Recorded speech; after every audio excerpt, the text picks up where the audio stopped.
Bom dia, meus amados irmãos, graça e paz do Senhor Jesus, sempre louvamos ao Senhor. Hoje, nos minutos devocionais que estamos retomando com a graça do Senhor, gostaríamos de tratar a seguinte pergunta: por que acontecem calamidades? Eu acredito que não só o Brasil, mas o mundo inteiro esteja acompanhando o que tem acontecido aqui no Rio Grande do Sul. Mas não é apenas no Rio Grande do Sul que acontecem calamidades. Por isso a pergunta: como devemos entendê-las?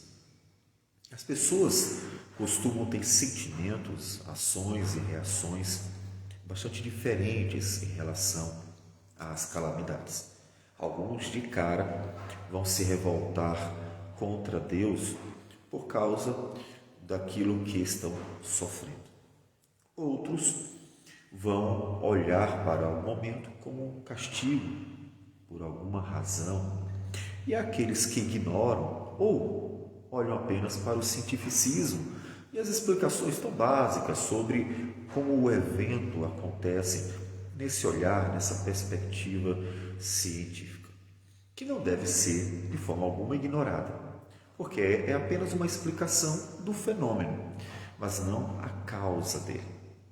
Então, como nós devemos olhar? A Escritura nos mostra como Deus administra todas as coisas. Sim, Ele é o Criador, mas Ele também é o governador, o sustentador, o provedor, aquele que administra todas as coisas. E a Escritura nos diz, lá em Gênesis capítulo 3, que de fato essa criação conturbada, ela tem uma causa, e a gente não pode ignorar. Ou seja, não foi sempre assim. Deus criou todas as coisas muito boas. O Gênesis 1 diz que Deus viu tudo o que Ele fez e viu que era tudo muito bom.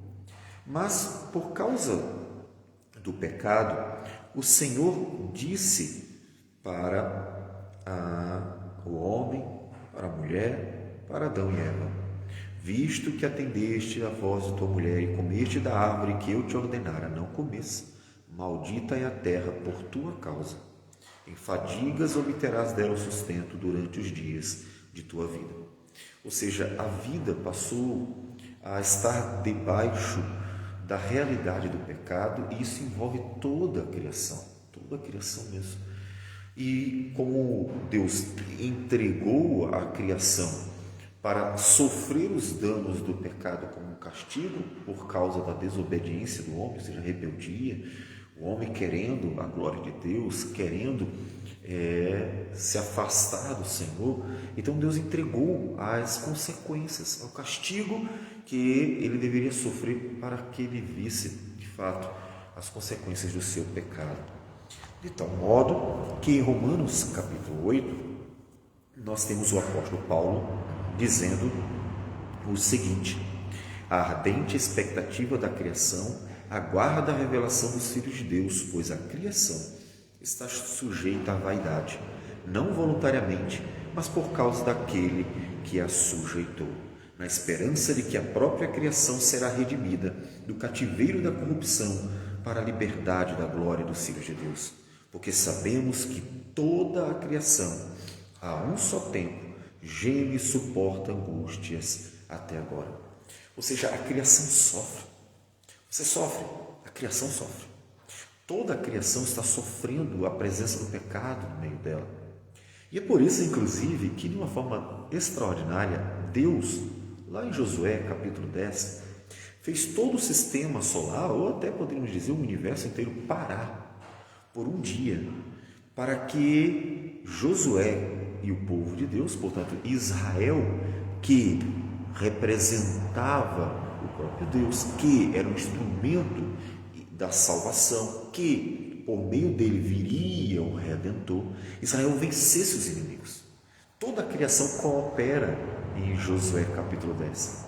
A cooperação da criação para a vitória de Israel mostra que a criação também está esperando a redenção, também estava esperando a vinda de Jesus, também está esperando, como diz o apóstolo Paulo em Romanos capítulo 8, a revelação dos filhos de Deus, ou seja, aquele momento em que finalmente será revelado quem são os filhos de Deus, para que vivam eternamente com o Senhor.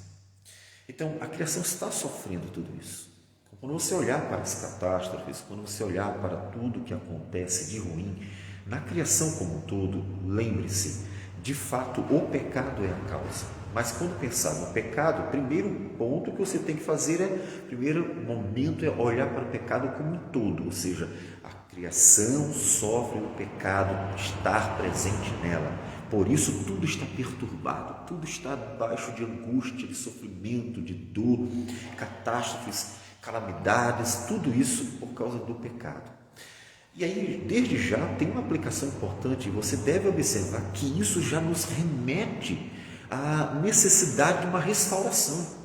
Já que a criação está debaixo do pecado, precisamos da restauração dela, precisamos da redenção dela, precisamos que isso mude. Não pode ser assim para sempre. Inclusive, a morte. A morte, ela faz parte desta entrada do pecado. O salário do pecado é a morte. A morte entrou por causa do pecado. O homem não foi feito para a morte, tanto que ninguém se conforma com a morte. Nós sofremos quando alguém morre. Por quê? Porque não fomos feitos para a morte. A alma é eterna. Então, nós esperamos o dia que finalmente viveremos eternamente com a criação. Portanto, nós esperamos a redenção. Tudo isso mostra que precisamos esperar a redenção.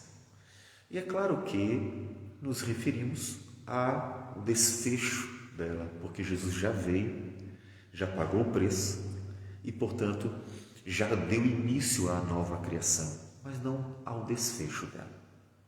Todavia, como olhar eventos?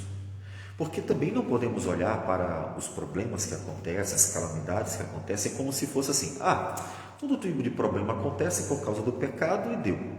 A gente vai sofrendo os danos, como se Deus tivesse largado a criação, Ele não estivesse administrando nada e as coisas vão acontecendo aleatoriamente. Isso não é verdade. Muito pelo contrário, a Escritura diz que Deus está no controle de tudo. Tanto é que todas as vezes que acontecem eventos ruins na Bíblia, tem sempre uma relação com algum propósito divino. Por exemplo, 7 anos de fartura, 7 anos de fome lá do Egito. Deus deu a Faraó o sonho, José interpretou, e na interpretação ele disse, porque Deus tem pressa em fazer. Opa, peraí, isso não é uma casualidade, isso não é um evento aleatório. Deus está governando. Mesmo uma criação debaixo do pecado, Deus é Senhor dela, Deus governa ela, e Ele usa os males para glorificar o seu nome, fazendo bênçãos.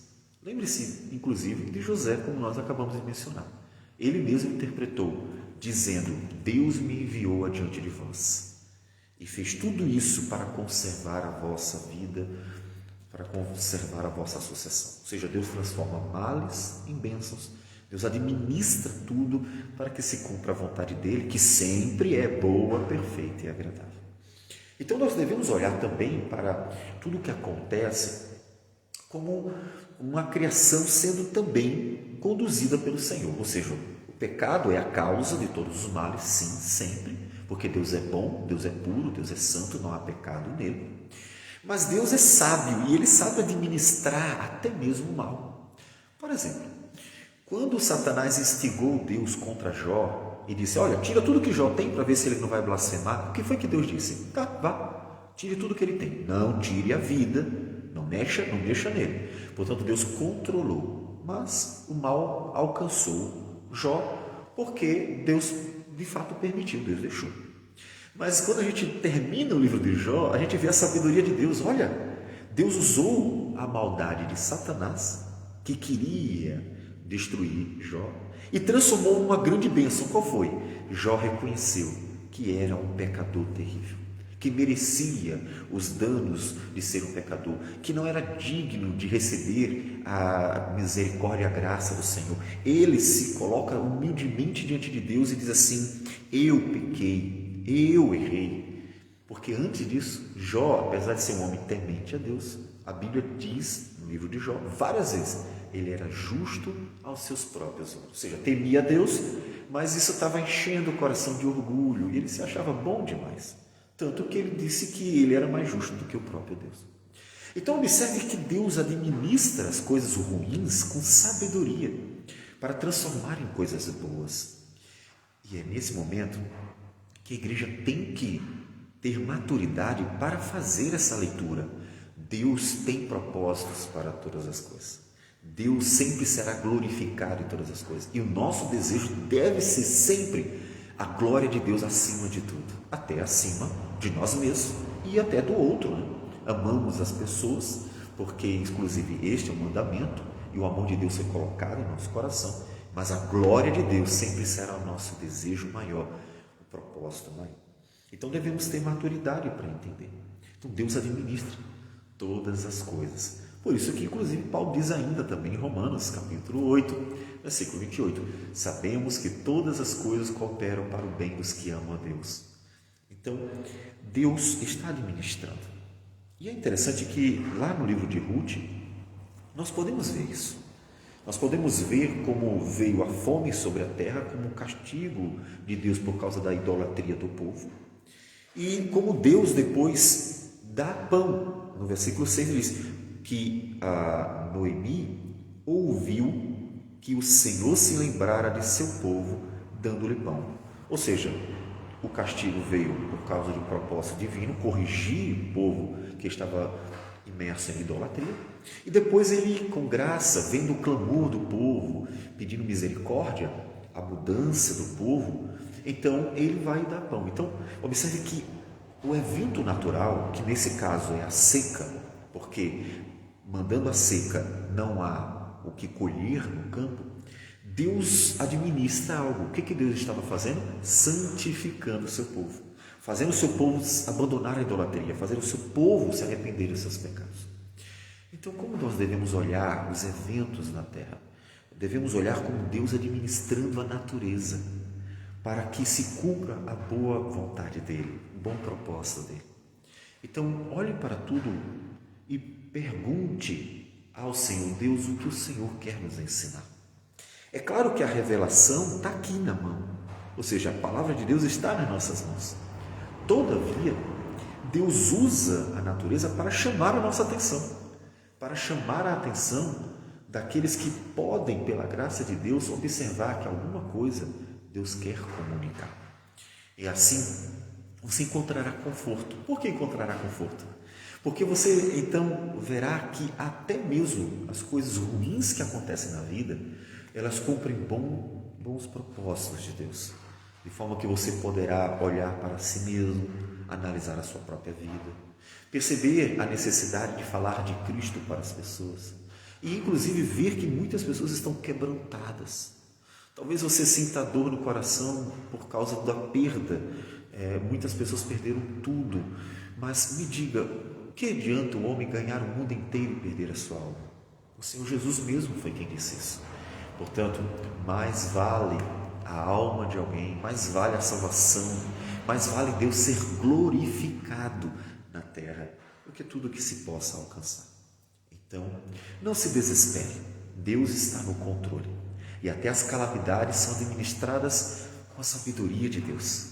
E assim, não deixe que o seu coração se desespere e coloque diante de Deus a sua vida. Aproveite o momento para meditar mais, refletir mais. Talvez Deus queira corrigir não só você, mas muita gente, multidões.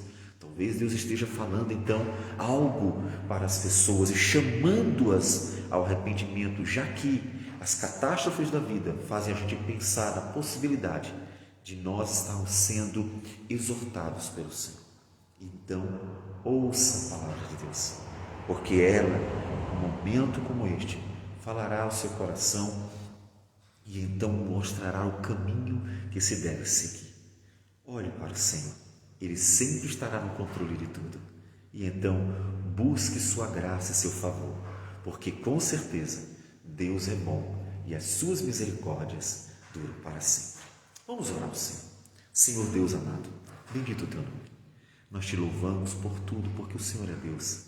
E nós te glorificamos porque o Senhor é digno de toda honra e glória. E nós também clamamos, reconhecemos que somos pecadores, pedimos misericórdia e colocamos, Senhor Deus, o Rio Grande do Sul nas tuas mãos, no desejo de que vidas nesse momento estejam quebrantadas, Senhor, para que, como Israel, tantas vezes, quando o Senhor trazia alguma calamidade, percebia a necessidade de refletir a própria vida, possa o povo estar sensibilizado pelo poder do Teu Espírito, quebrantado pela ação do Senhor, a fim de ouvir a Tua palavra, abandonar a idolatria, abandonar o orgulho, abandonar o materialismo, abandonar a vã-vaidade, abandonar a maldade e então, Senhor Deus, se voltar para Ti, para que o Teu nome seja glorificado na salvação de vidas, porque isso mais importa do que tudo que se já foi construído pelo homem. Que o Senhor receba a nossa oração e dê ao Teu povo sabedoria, tranquilidade, confiança para descansar no Senhor em momentos como este. Em nome do Senhor Jesus que nós oramos. Amém. Sim. Que Deus abençoe a todos e tenham um bom dia.